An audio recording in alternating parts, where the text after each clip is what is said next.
Alors, pour finir rapidement, parce que je vois qu'il est déjà 19h15, quelques considérations de conclusion sur cette petite carte qui nous sort du strict environnement chinois et qui nous amène sur l'océan Indien, la partie africaine, moyen-orientale et Europe, sans oublier complètement le Pacifique. Est-ce que la Chine pourra prendre, ou elle le veut, prendre le leadership mondial ?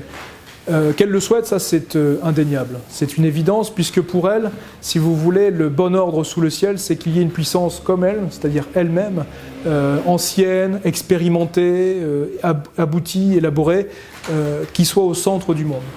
Si la situation internationale est dans ce cas, alors le système international est dans une bonne, si vous voulez, démarche, dans un bon ordre. La centralité mondiale sur la Chine, recentrer le monde sur la Chine. Le veut-elle ? En est-elle capable ? Est-elle capable d'avoir le lead international, de passer devant les États-Unis, de les évincer et de prendre, si vous voulez, dans le système actuel international, la maîtrise des choses ? La question est à peu près simple quand on connaît la Chine un tout petit peu. La réponse est non. Incapable. Question de gendarme du monde, difficile. Elle cherche à avoir une fonction militaire sécuritaire. Son système de valeurs est complètement à l'opposé du système de valeurs qui a dominé le monde depuis 5 siècles, qui est en pleine fragmentation, bien évidemment.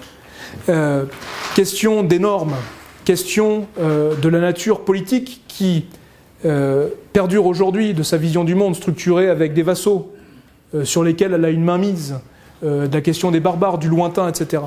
Et donc on est face à une situation internationale inédite aujourd'hui, pour la Chine autant que pour le monde lui-même.